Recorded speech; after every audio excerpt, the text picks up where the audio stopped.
friends, welcome back to my channel Radhika Vijay Kumar Vlogs.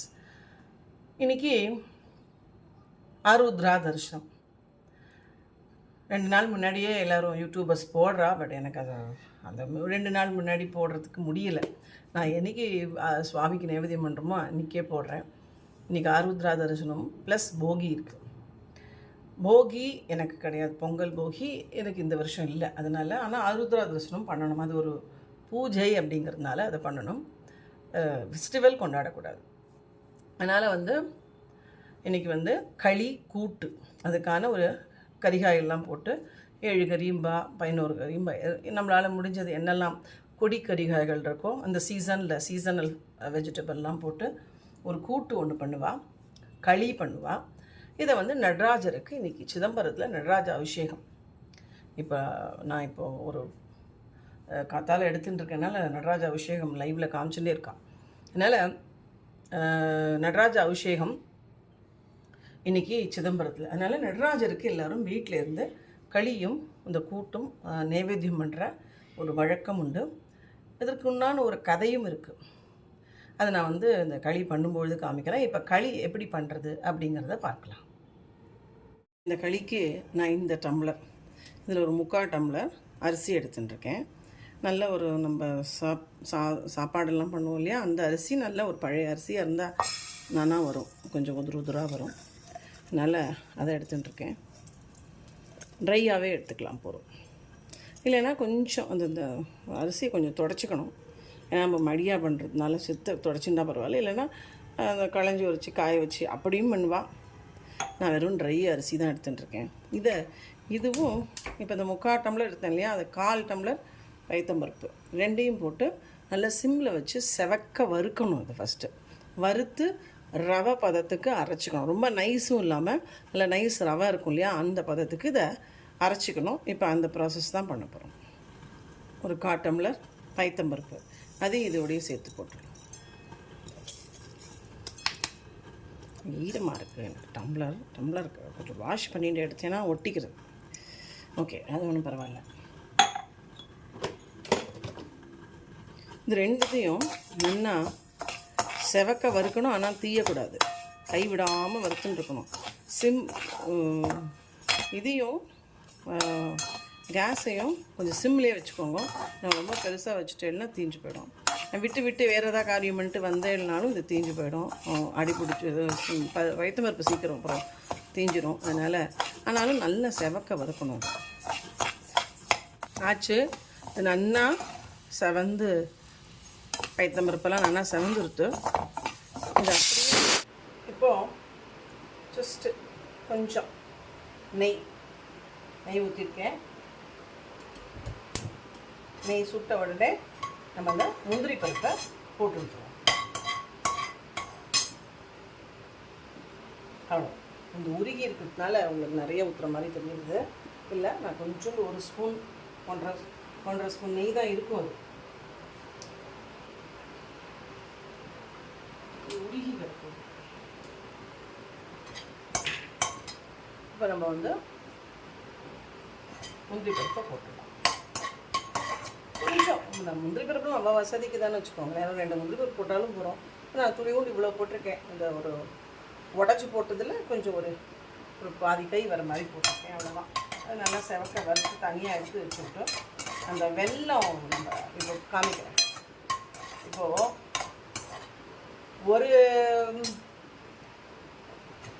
ஒரு tumbler அரிசி எடுத்துட்டுருக்கேன் இல்லையா, அரிசி ப்ளஸ் பைத்தம்பருப்பு சேர்த்த மாதிரி அதுக்கு 3 டம்ளர் தண்ணி கணக்கு இருக்குது. 1:3. அப்புறம் வெல்லம் 1.5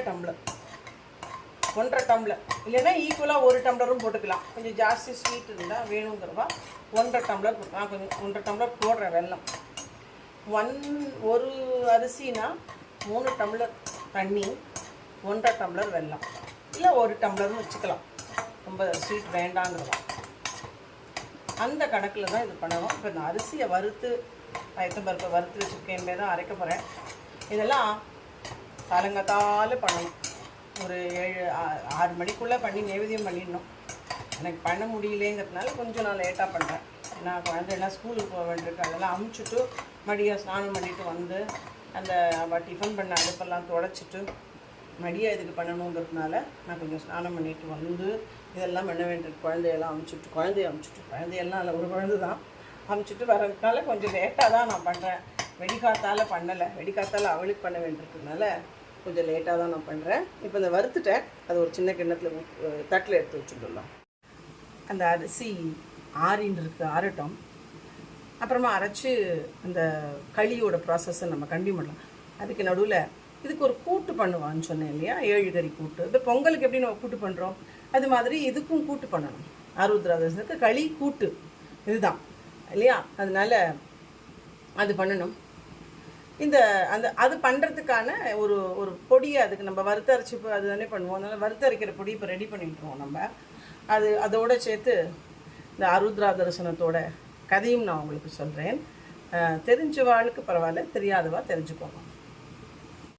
இப்போ அந்த கூட்டு பண்ணுறதுக்கு என்ன கரிகாய்கள் போடுறேன்னு நான் உங்களுக்கு காமிக்கிறேன். இப்போ அந்த கூட்டு பண்ணுறதுக்கு என்ன பொடி பண்ண போகிறோங்கிறதையும் இப்போ நம்ம பார்க்கலாம். இப்போ வந்து ஒரு 10-15 மிளகா வச்சுட்டுருக்கேன். இந்த மிளகாவை வறுத்துட்டு நம்ம அப்புறமா என்னென்ன அந்த பருப்பெல்லாம் வறுக்கணும் இல்லையா, அதெல்லாம் நிறைய பேர் தெரிஞ்சுருக்கோம், இருந்தாலும் தெரியாத வழக்கு தான் இதெல்லாம். கொஞ்சம் எண்ணெய் ஊற்றி வறுக்கணும். கொஞ்சம் எண்ணெய் ஊற்றி இதை வறுத்துக்கணும்.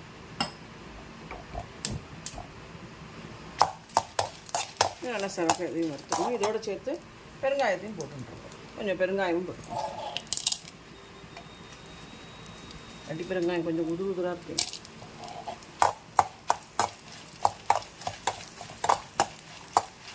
வறுத்து ஒரு தட்டில் வச்சு கடலைப்பருப்பு. யூஸ்வலாக கடலைப்பருப்பு தான் வறுத்து அரைப்பான். நான் கொஞ்சோண்டு உளுத்தம்பருப்பு போடுவேன்.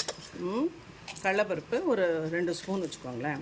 உளுத்தம்பருப்பு 3 ஸ்பூன் கடலைப்பருப்பு, 2 ஸ்பூன் உளுத்தம்பருப்பு போதும். இது இந்த அளவுக்கு. இதுக்கும் கொஞ்சம் எண்ணெய் ஊற்றிக்கோங்க. நல்லா வறுத்துட்டு செவக்க வறுத்து இப்படி அளவுக்கு நல்லா சுட்டு இருக்குது பாத்திரம், அதனால் சீக்கிரம் தீஞ்சு போயிடும். அவ்வளோதான். தனியா ஒரு கைப்பிடின்னு வச்சுக்கோங்களேன் தனியாக.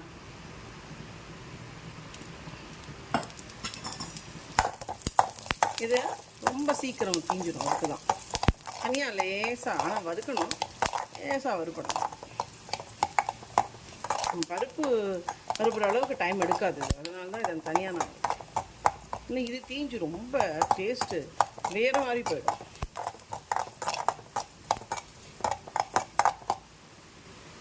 ஆச்சு, வறுபட்டு எடுத்து. இந்த திருவாதிரை இதோடைய கதை என்ன அப்படின்னா, கேட்டு தெரிஞ்சுக்கிறது நல்லது தானே, நல்ல விஷயங்கள் இல்லையா. சேந்தன் அப்படின்னு ஒரு சிவனடியார், சிவன் மேலே ரொம்ப பரமபக்தி, சிதம்பரம் நடராஜர் மேலே. அவர் சிவனடியார்கள் யார் வந்தாலும் அவரால் ஆனது ஏதாவது ஒரு உணவு படைச்சு அவளுக்கு கொடுப்பார். அது எப்போவுமே சிவனடியார்கள் தெரியும் இல்லையா, கொடுத்து கொடுத்து கொடுத்து அவளுடைய சொத்தே அழியிற மாதிரி அவர்கிட்ட இருந்ததெல்லாம் காலி பண்ணி எல்லாம் வந்த சிவனடியார்களுக்கெல்லாம் செஞ்சு அவருக்கு எல்லாம் கொஞ்சம் ஏழ்மை நிலைக்கு வரார். ஏழ்மையானவர் தான், இன்னும் ஒன்றுமே இல்லை. ஒரு நாள் நடராஜரே இவரை சோதிக்கணுன்ட்டு ஃபேன் சத்தம் கேட்குறதுன்னு நினைக்கிறேன். எனக்கு இந்த மிளகா எல்லாம் ஆறின்னு இருக்குங்க ஃபேன் அடியில். நடராஜ பெருமானே இவரை சோதிக்கணும்னு, இந்த சிவனடியார்களை சோதிக்கிறது தானே பகவானுக்கு வேலையை, அதனால் சோதிக்கணும்னு அவரே வரார், நடராஜரே வர. ஆனால் இவருக்கு நடராஜர் வந்திருக்காருன்னு இவருக்கு தெரியாது, சிவனே வந்திருக்கார் சாட்சாத்துன்னு தெரியாது. சிவனடியார் மாதிரி வரார். பட் ஒன்றுமே இல்லை, அன்றைக்கி வெறும் அரிசியும் வெல்லமும் மட்டும்தான் அவர்கிட்ட இருக்குது.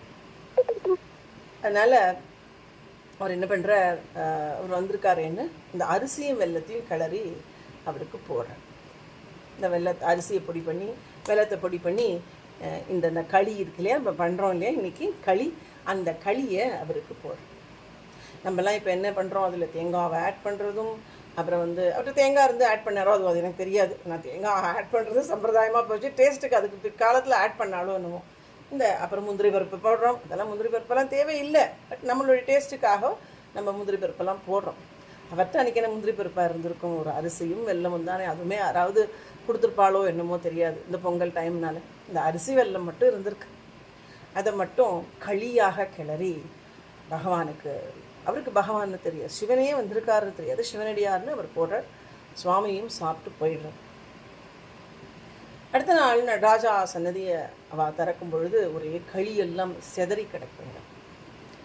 களி ஏதோ அவள் பார்க்குறா, அந்த களி இருக்குது, ஏதோ ஒரு வெல்லம் அரிசியும் பண்ணின ஒரு சாப்பாடு இருக்குங்கிற பார்த்துட்டு, நாம் நேற்று நல்லா ஒரு சுத்தம் பண்ணிட்டு தானே போனோம் சன்னதியை, இப்படி களியெல்லாம் இருக்கே அப்படின்னு அவளுக்கு யார் பண்ணியிருப்பா. இவளுக்கு சேந்தன் ஒரு சிவனடியார் இருக்க, சிவனடியார் சிவனுக்கு பண்ணுறக்கூடியவர் இருக்கார் அப்படின்லாம் அவருக்கு தெரியாது.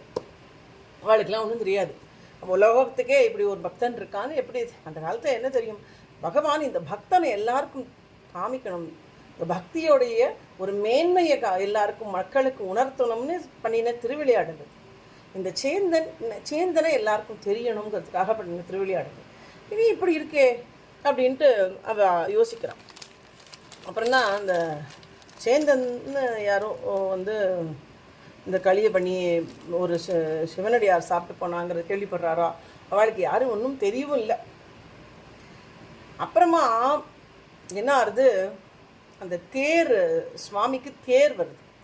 தேர் இழுக்கிறதுக்கு வருத்தும்பொழுது தேர் வந்து அந்த காலத்துல எல்லாம் தேர் இழுப்பா இல்லையா, இப்பவும் தான் பண்ணுறா. பட் என்ன நான் சொல்ல வரேன்னா, அந்த மழை நாள் அப்போ மார்கழினாலே ஒரு மழை கிழலாம் வரும் இல்லையா, அதனால இந்த மழை பெஞ்சு சேராக இருக்கிற இடத்துல போய் தேர் உட்காந்துரும். இந்த தேர் வந்து மேலே வரமாட்டேங்குது, தேர் சேரில் அந்த சக்கரங்கள் மாட்டிக்கிறது. அப்போது சுவாமியோட குரல் அசரீரி கேட்குறது. எல்லாரும் இழுத்து பார்க்குறா, முடியலை. அப்போ அந்த சுவாமி சொல்கிறார், என்னுடைய பக்தன் சேந்தன்னு இருக்கான், அவன் வந்து இழுத்தாதான் இந்த தேர் நகரும் அப்படின்னு அவர் சொல்லி, அந்த சேந்தன் யாருன்னு கண்டுபிடிச்சி அவரை வந்து அந்த தேரை இழுக்க வச்சு, இந்த அது எதுக்கான அன்றைக்கி எனக்கு வந்து களி பண்ணி போட்டதும் இவன் தான். உன்னுடைய களி எனக்கு ரொம்ப பிடிச்சிருந்தது, நான் ரொம்ப அது ஏற்றுண்டேன், ரொம்ப சந்தோஷம் எனக்கு, களி நல்லா இருந்துங்கிற மாதிரி ஏதோ சொல்லியிருக்கேன். இதெல்லாம் வந்து இந்த சேந்தன் பண்ணான்னு லோகத்துக்கு தெரியணும். சேந்தன் ஒரு சிறந்த ஒரு சிவபக்தன், இப்பேற்பட்ட பக்தன், இப்பேற்பட்ட பக்திங்கிறத தெரியணுங்கிறதுக்காக நடராஜ பெருமான் ஒரு விளையாட்டாக விளையாடி இந்த சேந்தன் களியை பண்ண வச்சு, அதுக்கப்புறம் சேந்தன் வந்து இழுத்தாதான் இந்த தேர் இழுக்கும், இவன் தான் எனக்கு வந்து இந்த களியை பண்ணி போட்டான் அப்படிங்கிறது பகவான் அவளுக்கெல்லாம் தெரியப்படுத்துகிற. யார், இந்த தீட்சிதாளுக்கெல்லாம், மக்களுக்கும் தீட்சிதாளுக்கும். தீட்சிதாங்கிறது சிதம்பரம் நடராஜ கோயிலில் பூஜை பண்ணுறவா, எல்லாருக்கும் தெரிஞ்சு. அப்புறம் சேந்தனோட பக்தி அவள்லாம் வச்சு எல்லாம் பண்ணுறா. எதுக்குன்னா இந்த பக்தி, இந்த பக்தனை பற்றி லோகத்துக்கு தெரியணும், பக்தியை பற்றி லோகத்துக்கு தெரியணும்னு சிவனை பரமேஸ்வரன் பண்ண விளையாட்டுகள் தானே எல்லா சிவனடியார்கிட்டையும். எல்லா இந்த பக்தாளுக்கெல்லாம் லோகத்துக்கு தெரியணும், இந்த பக்தா பண்ணின பக்தி இப்படி தான் பக்தி பண்ணணுங்கிறத நமக்கெல்லாம் சொல்லி கொடுக்குற மாதிரி தான் இந்த திருவிளையாடல் புராணங்கள்லாம் இருக்குது. அது மாதிரி இந்த சேந்தன்னு இந்த சிதம்பரத்தில் இருந்த ஒரு பக்தரை பற்றின ஒரு கதை அது. அதுலேருந்து தான் ஐதீகம். இப்போ இந்த அன்றைக்கி ஆருத்ரா தரிசனம், அன்றைக்கி திருவாதிரை நட்சத்திரம், சிவனுடைய நடராஜோட நட்சத்திரம், அங்கே வந்து அபிஷேகம் ஆகும். அப்போது எல்லாரும் ஊரில் இருக்கிறவாள்லாம் சேந்தன் பண்ணின மாதிரியே களி பண்ண ஆரம்பித்திருக்கிறார்கள். அதனால தான் இந்த களி அப்படிங்கிறதும் கூட்டு அப்புறமா ஆட் ஆனதா, இல்லை அவரே தான் பண்ணினாரா, வெட்டு 4 கறியாக எடுத்து வேக வச்சு போட்டாரா அப்படிங்கிறது நம்மளா புரிஞ்சிக்க வேண்டியதுதான்.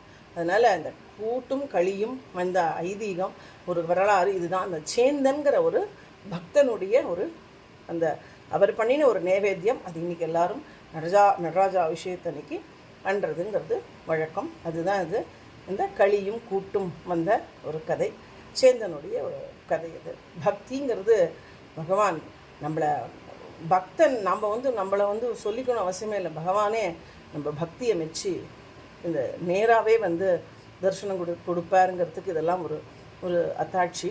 எல்லாரும் எல்லா சிவ திருவிளையாடல் புராணங்கள்லாம் கேட்டாலே உங்களுக்கு தெரிஞ்சிருக்கும். அதனால் பக்தி, இதுக்கெல்லாம் பக்தி வேணும். சாப்பிட்றது, கூட்டு சாப்பிட்றது, களி சாப்பிட்றது கதை இல்லை, பக்தி. அந்த பக்தி தான் தங்கிட்ட இருந்ததை வச்சு அவர் கொடுக்குறாரு இல்லையா, அதான் அந்த பக்தி. எப்படி ஆதிசங்கரர் அந்த ஏழை பிராமண மாமிக்கு எங்கிட்ட ஒன்றுமே இல்லைப்பா, வெறும் காஞ்ச நெல்லிக்காய் தான் இருக்குதுன்னு சொன்னோடனே அவர் வந்து கனகதாரா ஸ்தோத்திரம் பாடி வாசலில் அப்படியே கூரையை பிச்சுண்டு தங்க நெல்லிக்காயாக புழிய வச்சாரோ, அது மாதிரி இந்த பக்தன் நேராகவே வந்து பரமேஸ்வரன் ஏற்றுண்ட அவருடைய நேவேதத்தை. அது மாதிரி நாம்ளும் இன்றைக்கி நடராஜருக்கு இந்த களியும் கூட்டும் பண்ணி பகவானுக்கு நம்ம வந்து சமர்ப்பணம் பண்ணணும் அப்படிங்கிறது ஒரு வழக்கமாக அதிலிருந்து வந்தது. சரி, நம்ம இப்போ அடுத்தது எப்படி கூட்டு களியெல்லாம் நம்ம எப்படி பண்ண போகிறோம் அப்படிங்கிறத பார்க்கலாம். இப்போது தேங்காயை வறுத்துக்கின்னு இருக்கேன் இந்த கூட்டுக்கு. இப்போது இந்த கூட்டுக்கான கரிகாய்களை வேக வச்சுருக்கேன். என்னெல்லாம் கரிகாய் போட்டிருக்கேன்னா, இது வந்து 7 கறி கூட்டு 11 கறி கூட்டுன்னு பொங்கலுக்கு தான் சொல்லுவான்னு நினைக்கிறேன். திருவாதிரைக்கு அந்த கணக்கு கிடையாது. ஆனாலும் எல்லா கரிகாயும் போட்டு பண்ணுற கூட்டுக்கு தான் திருவாதிரை கூட்டும்பா. மோஸ்ட்லி நாட்டு கரிகாவாக போட்டு பண்ணணும். இந்த கேரட்டு, பீன்ஸு அதெல்லாம் போடக்கூடாது, நாட்டு கரிகாவாக போட்டு பண்ணணும். ஏன்னா அந்த சேந்தன் கதை சொன்னேன் இல்லையா, அவர் அந்த காலத்தில் என்ன கிடச்சிருக்கும், தோட்டத்தில் இருக்கிற 4 கரிகாயை பறித்து வேக வச்சு உப்பு போட்டு சிவனுக்கு கொடுத்துருப்பாரோ என்னமோன்னு என்னுடைய அனுமானம். ப்ளஸ் அந்த அரிசியும் வெல்லத்தையும் சும்மா வேக வச்சு அவர் கொடுத்துருக்கார் கிளறி. அதனால் எல்லாமே மோஸ்ட்லி பொங்கல் டயத்தில் எல்லாமே நாட்டு கரிகாவாக போட்டு பண்ணுறது தான் வழக்கம். இதில் நான் என்ன போட்டிருக்கேன்னா, நான் நறுக்கும்போதே காமிக்கணும்னு வச்சேன், வீடியோ எடுக்க மறந்து போயிட்டேன். கொத்தரங்காய், அவரைக்காய், கத்திரிக்காய், அப்புறம் சக்கரவள்ளி கிழங்கு, மெயினாக சக்கரவள்ளி கிழங்கு வேணும், மொச்சை வேணும். ஆனால் நான் மொச்சக்கொட்டையை மறந்துட்டேன் வாங்கிறதுக்கு, அதனால் விட்டேன். சரி, இனிமேல் போய் வாங்கி இல்லை ஆர்டர் பண்ணி வந்தாலும் லேட் ஆகும்னு நான் விட்டுட்டேன். இல்லைனா அது 7 ஆயிருக்கும். இப்போ 6 தான் போட்டிருக்கேன், வேறு ஒன்றும் ஆட் பண்ணுற அளவுக்கு இல்லை. பரங்கிக்காய், பூசணிக்காய், கொத்தரங்காய், அவரைக்காய், சக்கரவள்ளி கிழங்கு, கத்திரிக்காய், 6 கரிகாய் போட்டு இப்போ நான் இதில் தண்ணி ஊற்றி வேக வச்சுட்டுருக்கேன். வெந்த அப்புறமா நம்ம அந்த அரைச்சி விட்டோம் இல்லையா, அதை போடணும். இதில் சில பேர் பருப்பு வேக வச்சு போடுவா, சில பேர் பருப்பு வேக வச்சு போட மாட்டாள். நம்மாத்து வழக்கம் என்னென்னா பருப்பு போடுறதில்ல. இதுக்கும் சரி, அடுத்த நாள் பொங்கலுக்கு பண்ணுற கூட்டும் சரி, பருப்பு போடாமல் பண்ணுற குழம்பு கூட்டு தான் எங்களுக்கு இது நாங்கள் பண்ணுவோம். அப்புறம் வேணும்னு ஆட் பண்ணிக்கலாம். இவ்வளோ கொஞ்சம் உப்பு போடுறேன், உப்பு போட்டிருக்கேன், மஞ்சள் பொடியும் போட்டு.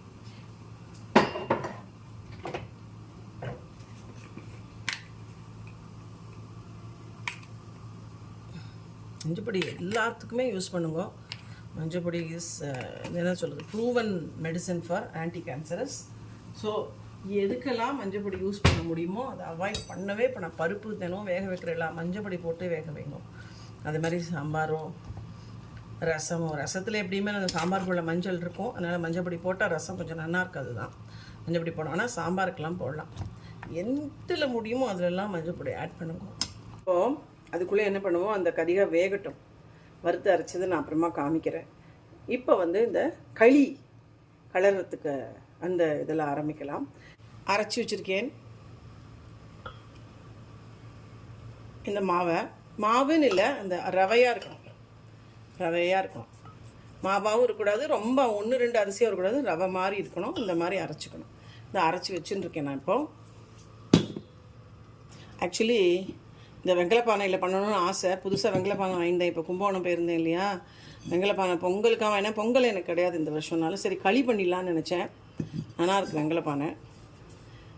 நான் சொல்கிற மாதிரி பித்தளை பாத்திரம், வெங்கல பாத்திரம்லாம் வீட்டில் இருந்தால் கடையிலலாம் போடாதீங்கோ, வேஸ்ட்டு பண்ணாதீங்கோ. அவ்வளோ வேல்யூ இதெல்லாம். இப்போ ரொம்ப காஸ்ட்லி இதெல்லாம். எனக்கு இந்த வெங்கலப்பானை என்னோடது உள்ளே எங்கேயோ பரனில் இருக்குனால சரி ஒரு ஆசை, புது வெங்கலப்பானை வாங்கலாமே. இது போகாது போல் இருக்குது இந்த களிக்கு. அதனால நான் என்ன பண்ணுறேன், கிளறிட்டு இதில் நேவேத்திக்கு எடுத்து வச்சுக்கிறேன். அதே மாதிரி இங்கே இந்த கிண்ணமும் ஈயம்பூசின்னு பித்தளை கிண்ணம் வாங்கினேன். இதில் கூட்டு வேணால் எடுத்து வச்சு சுவாமிக்கு நேவேதியம் பண்ணலாம். ஆனால் இதில் எனக்கு சமைக்கிறதுக்கு போகாது, நான் கூட்டு அவ்வளோ பண்ணியிருக்கேன், அதனால் போகாது. நேவேதியத்துக்கு மட்டும் நம்ம எடுத்து வச்சுக்கலாம். இதை இப்போது இந்த களி பண்ணுறதுக்கு நான் இந்த ஒரு டம்ளர் தானே வந்து அரிசியும் பருப்பும் சேர்த்து வச்சு நான் வறுத்து அரைச்சிருக்கேன். இப்போ அதுக்கேற்ற மாதிரி இந்த 1 டம்ளர் வெல்லம் போட்டுக்கிறேன். இன்னும் கொஞ்சம் கூடியும் போட்டுக்கிறேன். ஒரு 1/4 டம்ளர் கூட போட்டுக்கிறேன். நீங்கள் 1.5 போட்டுக்கோங்க. இது ரொம்ப பொடிச்ச வெல்லங்கிறதுனால நான் கொஞ்சம் குறைச்சலாக போட்டுக்கிறேன். 3 டம்ளர் தண்ணி ஊற்றின்னு இருக்கேன். கொஞ்சம் வெல்லம் கரையட்டும். இது வந்து ஏலக்காய் பொடியும் போட்டுக்கிறேன். நம்ம வறுத்து வச்ச இந்த முந்திரி பருப்பு அது இருக்கு இல்லையா, அதையும் போட்டுக்கலாம். அதோடு சேர்த்து அந்த நெய்யும் அதில் கொட்டிட்டேன். இன்னும் மேலே கொஞ்சம் நெய் ஊற்றிக்கலாம். அப்புறமா கொஞ்சம் தேங்காவை பாதி தேங்காய் எடுத்து வச்சேன் இல்லையா, திருவினது, அதையும் போட்டுக்கலாம்.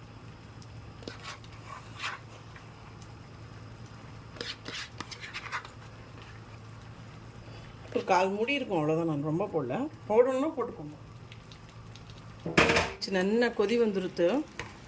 இந்த வெல்லம், தேங்காய், முந்திரி பருப்பு, ஏலக்காய் எல்லாம் போட்டு இந்த இது நல்லா கொதி வந்துடுத்து. இப்போது இந்த இதில் கைவிடாமல் இந்த மாவு நம்ம அரைச்சி வச்சோம் இல்லையா, அரிசி ரவை, அதை போட்டு நம்ம வந்து இப்போது கிளறோம்.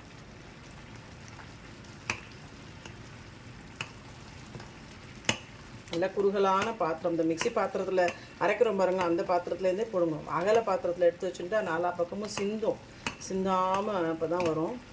நம்மளும் கைவிடாமல் கிளறணும்னா கட்டி தட்டி போயிடும்.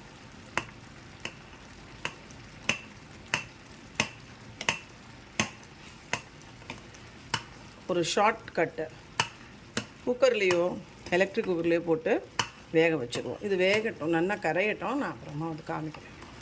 நான் என்ன பண்ணுறேன், இதை வந்து இந்த ஸ்டேஜில் நல்லா வேகணும் இல்லையா, அதனால் ரொம்ப நேரம் ஆகும் இல்லைன்னா அதுலேயே கலக்கணும்.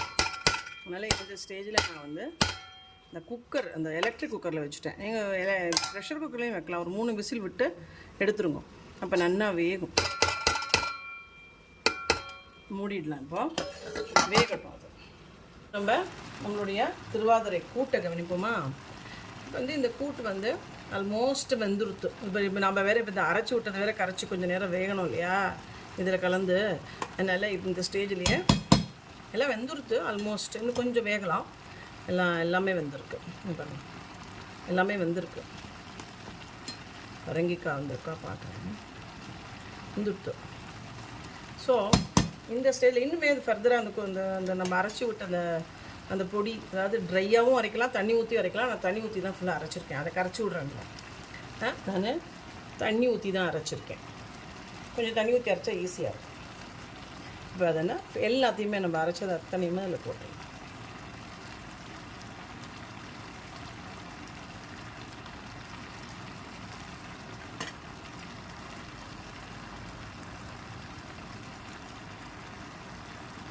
அப்போ வந்து இன்னும் கொஞ்சம் அதை தண்ணி ஊற்றி காமிச்சு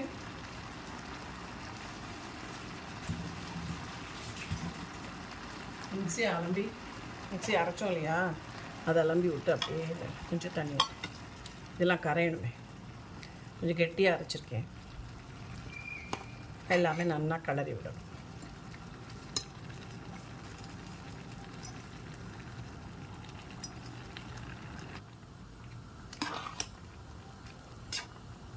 நிறையா கருவேப்பிலையை போடுங்க. இதுக்கு யூஸ்வலாக தாளித்து கூட கொட்ட மாட்டான். நான் வேணால் கொஞ்சம் கடுகு தாளித்து கொட்டுறேன். யூஸ்வலாக இதுக்கு தாளித்து கூட கொட்ட மாட்டேன்.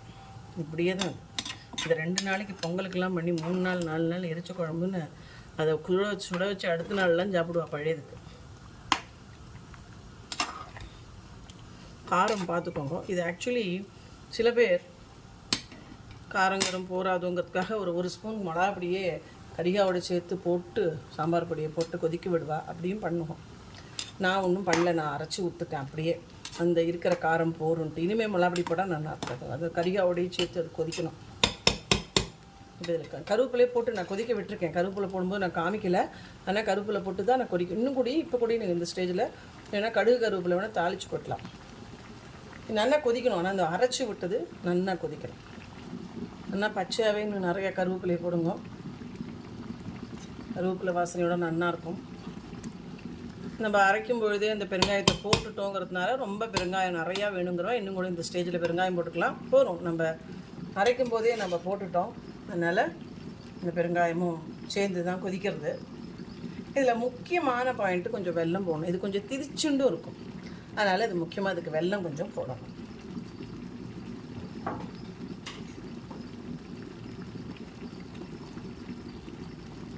கொஞ்சம் வெல்லம் போடுறேன், 1 ஸ்பூன் போடுறேன் பொடிச்சது. உங்களுக்கு கொஞ்சம் கம்மியாக தான் போடும். திதிப்பு பிடிக்காதுன்னா கம்மியாக போட்டுக்கோங்க. இல்லை இன்னும் ஜாஸ்தி பிடிக்குன்னா இன்னும் கூட ஒரு 1.5 ஸ்பூன் கூட போடலாம். நானும் இன்னும் கொஞ்சம் போட்டாலும் போடுவேன். ஏன்னா நெய்வேத்தியத்துக்கு அப்புறம் தான் டேஸ்ட் பார்க்க முடியும். இப்போ ஒன்றும் பார்க்க முடியாது. இது கொதிக்கட்டும். அப்படியே எடுத்து சுவாமிகிட்ட வச்சு நெய்வேத்தியம் பண்ணிவிட்டு டேஸ்ட்டு பார்த்து அதுக்கேற்ற மாதிரி அப்புறம் அட்ஜஸ்ட் பண்ணிக்கலாம். உப்பு போடுறதா போடலையா, நம்ம போட்டிருக்கோம். உப்பு போடலைன்னா இன்னும் கொஞ்சம் நம்ம பவுடர் உப்பு போட்டு இன்னும் கொஞ்சம் நேரம் கொதிக்க விடலாம். இந்த முதல்ல அரைச்சி விட்டு அதோட பச்சை வாசனை போகணும். கரிகாயில் அந்த காரம் ஏறணும். அதனால் கொஞ்சம் நேரம் இது கொதிக்கணும். தாளித்து கொட்டினா கொட்டுங்க, இல்லைன்னா தேவையில்லை. நான் இப்போ இந்த கடுகு வேணாம் தாளித்து கொட்ட போகிறேன். நானும் உளுத்தம்பருப்புலாம் வேண்டாம், தாளித்து கொட்ட வேண்டாம், அது டேஸ்ட் மாறிடும். வேண்டாம், இதிலே உளுத்தம்பருப்பு கொஞ்சம் அரைச்சி விட்டுருக்கோம், போகிறோம். இன்னும் கொஞ்சம் தண்ணியாக நீர்க்க வேணுங்கிறவா கொஞ்சம் தண்ணி ஊற்றிக்கணும். கூட்டாக அப்படியே கெட்டியாக ஊற்றின்னு சாப்பிட்றவா கொஞ்சம் தண்ணியை அவாய்ட் பண்ணுங்க. ஏன்னா கொஞ்சம் நீர்க்க இருந்தால் தான் பிடிக்கும். சாம்பார் சாதமாகவும் இந்த சாத்தோடு சேர்த்து சாப்பிட்லாம். அதனால் கொஞ்சம் நான் தண்ணியும் நீர்க்க டைல்யூட் பண்ணின்னு இருக்கேன். உங்களுக்கு வேணாலும் பண்ணிக்கோங்க. எப்போதுமே எங்கள் அம்மா சொல்லுவாள், சாம்பாரை ஒரு கரிகாவோடு பண்ணினா நல்லா இருக்காது, 4 கரிகாய் சேர்த்து ஒரு 3 கரிகாவது சேர்த்து போட்டு சாம்பார் பண்ணிப்பார், அதோட டேஸ்ட்டே தனி அப்படின்பா. இந்த மாதிரி இந்த 4 கரிகாய் 5 கரிகாய் போட்டு பண்ணாலே அதோட டேஸ்ட்டே தனி. அது இதுவரை 7 கரிகாய் 6 கரிகாய் போட்டிருக்கோம். இன்னும் நல்லாவே இருக்கும், கேட்கவே வேண்டாம். கொதிக்கட்டும். இது ஆச்சு, கூட்டு ரெடி. கடுகு கருவேப்பிலை மட்டும் தாளித்து கொட்டினேன், அவ்வளோதான். அதுக்கு மேலே பித்தளை அடுக்கில் ஈயம் பூசின பித்தளை அடுக்கில் எடுத்து வச்சுருக்கேன். சுவாமி நைவேத்தியத்துக்காக நைவேத்தியம் பண்ணி தான் நான் டேஸ்ட் பார்க்க முடியும். நைவேத்தியம் இன்னும் ஆகலை, எனக்கு களி ஆகணும். ஆனப்புறம் ரெண்டையும் டேஸ்ட் பார்த்து சொல்கிறேன். இது ஆல்மோஸ்ட் வெந்துடுத்து, இல்லை வெந்துடுத்து. கொஞ்சம் வேணால் நெய் ஊற்றிக்கும், அவ்வளோ. இதுக்கு மேலே வேண்டாம். பொங்கல் சக்கரை பொங்கலுக்கு தான் நிறைய நெய். இப்போ நான் இந்த வெங்கல பாத்திரத்தில் மாற்றி சாமி நைவேத்தியத்துக்கு எடுத்துன்னு போகிறேன்.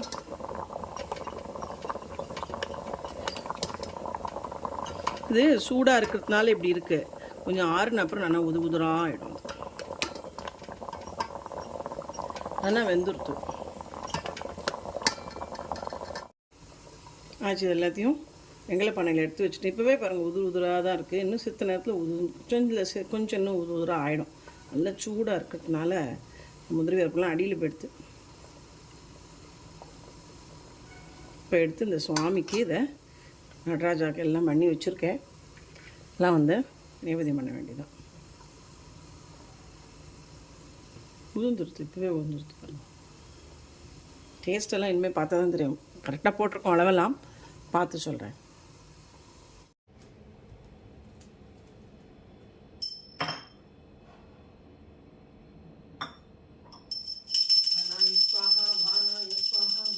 இப்போது களியும் கூட்டும் சாப்பிட்டு எப்படி டேஸ்ட் இருக்குதுன்னு நான் சொல்கிறேன் உங்களுக்கு. சொல்லட்டுமா? எப்படி இருக்குது எனக்கு இது ரொம்ப பிடிக்கும். இது அடுத்த நாள் பொங்கலுக்கு பண்ணிவிட்டு அடுத்த நாள் எங்கள் அம்மா வந்து இந்த காக்கா பிடிக்கான்னு பிடிக்க இதெல்லாம் வச்சுட்டு கொஞ்சம் சாதம் மிச்சம் வைப்பா. வெறும் சாதம், தயிர் சாதம் நிறையா பிசைஞ்சு இதை வந்து அங்கே மொட்டை மாடியில் போய் காக்கா பிடிக்கான்னு பிடி வச்சுட்டும் இந்த தயிர் சாதம் நல்லா மிச்சம் நிறையா காண்ற மாதிரி தான் பிசைவாள். ஏன்னா அடுத்த நாள் வந்து இந்த காக்கா பிடிக்கான்னு இப்படி வச்சுட்டு கையல் மீண்டு அங்கேயே மொட்டை மாடியிலே இந்த பழையதையும் போட்டு தொட்டுக்க இந்த கூட்டு இதுதான் கொடுப்பா. ரொம்ப நல்லாயிருக்கும். அது அண்ணா வெந்திருக்கு கரிகாலாம் நல்லா இருக்கும். எப்போவுமே இந்த திதிப்புக்கும் உரப்புக்கும் நமக்கு டேஸ்ட்டு சூப்பராக இருக்கும் இல்லையா?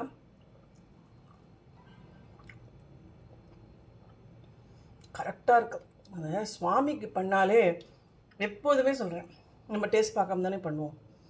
அதுக்கப்புறம் நைவேத்தியம் ஆகி நம்ம டேஸ்ட் பார்க்கும்போது எதுவுமே ஆட் பண்ண வேண்டாம், அப்படி தான் அமையும். அந்த மாதிரி தான் இது அமைஞ்சிருக்கு. நான் கூட இந்த இன்னும் பாத்திரத்தெல்லாம் திருப்பியும் கொட்டி கொதிக்க விடணுமோன்னு நினச்சேன். கரெக்டாக இருக்குது, ரொம்ப நல்லா இருக்குது, போரும். இதுக்கு மேலே இது கொதிக்க விட வேணாம். மதியம் சாயங்காலம் கொஞ்சம் எரிச்ச குழம்பு மாதிரி திருப்பி கொதிக்க விடுவேன். திருப்பி நாளைக்கு காத்தால் மிஞ்சித்துனா கொதிக்க விடலாம். நாளைக்கு பொங்கல் ஆனால் பழைய சாப்பிட முடியாது. பட் ஸ்டில் பொங்கல் அன்னைக்கு இந்த கூட்டு பண்ணுவாள் இல்லையா, அடுத்த நாள் எல்லோரும் பழையதுக்கு இதை வச்சுப்போம். ஏன்னா பொங்கல் அன்னைக்கு மாசப்பருப்பு, அதனால் யாரும் பழையதெல்லாம் சாப்பிட மாட்டான். அடுத்த நாள் காணும் பொங்கலுக்கு கணுப்பொடி வச்சுட்டு ஸ்நானம் பண்ணிவிட்டு வந்து என்ன பண்ணுவேன் அன்றைக்கி, புளியஞ்சாதம், தேங்காய் சாதம், தயிர் சாதம். அன்றைக்கி ரசம் வைக்கக்கூடாது. பிறந்தா இருக்கிறவா பிறந்தாத்தில் போய் சாப்பிடுவா. நான் கூட எங்கள் அக்கா வந்து சாப்பிட கூப்பிட்ருக்கா, அதனால் அக்காவத்துக்கு போகிறேன். அம்மா சமீப காலமாயிட்டதுனால இப்போ அக்காவத்துக்கு தான் எல்லாம் சாப்பிட போயின்ட்டுருக்கேன். தம்பியாத்தையும் கூப்பிடுவா, பாவம் டிஸ்டர்ப் பண்ண வேண்டாம் அப்படின்ட்டு அக்கா கூப்பிட்ருக்கா. அக்காவத்துக்கு தான் சாப்பிட பார்க்குறேன் காணும் பொங்கலுக்கு. இல்லை பொங்கல் அன்றைக்கி நாளைக்கு கூட போனால் போயிடும். பொங்கல் கிடையாது இல்லை எனக்கு, அதனால். ஸோ களி, திருவாதிரை களி கூட்டு பார்த்துருப்பேன். இது என்ன மாமி நீங்கள் திருவாதிரை அன்றைக்கி போடுறீங்களே அப்படின்னா, நான் என்ன பண்ணுறது, எனக்கு முத நாள்லாம் திருப்பி இத்தனையும் பண்ணி 2 நாள் முன்னாடி எல்லோரும் இதுக்குன்னு பிரயத்தனப்படுத்து பண்ணுறா. அவள்லாம் ரொம்ப பாராட்டணும். என்னால் முடியல. நான் திருவாதிரை அன்றைக்கி சுவாமிக்கு என்ன பண்ணேனோ அதை தான் உங்களுக்கு காமிச்சேன். மேபி இது ஃப்யூச்சரில் அடுத்த வருஷம் திருவாதிரைக்கு யூஸ் ஆகலாம். அதனால் இல்லை ஒரு நாள் சும்மாவே இந்த களியும் கூட்டும் பண்ணி சாப்பிடுங்களேன், சூப்பராக இருக்கும். அதனால் எல்லாம் பண்ணி பார்த்துட்டு எப்படி இருந்ததுன்னு சொல்லுங்க. இன்னும் ஒரு நல்ல வீடியோவில் உங்களை நான் சந்திக்கிறேன். நன்றி, வணக்கம்.